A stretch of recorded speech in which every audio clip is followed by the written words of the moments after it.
You ask Tiger to solve. This deals with linear equations with one unknown.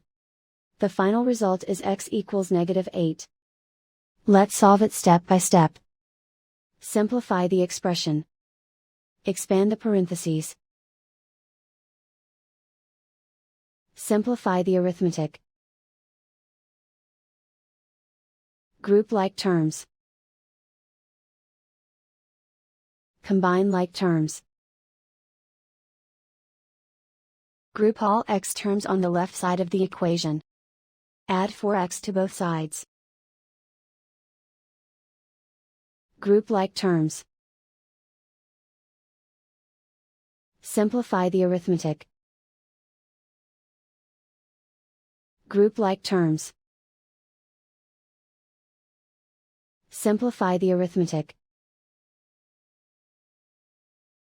Group all constants on the right side of the equation.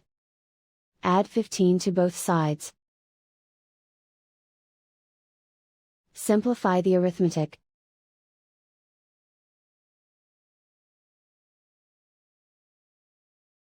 Isolate the x. Divide both sides by -3. Cancel out the negatives. Simplify the fraction. Move the negative sign from the denominator to the numerator. Find the greatest common factor of the numerator and denominator.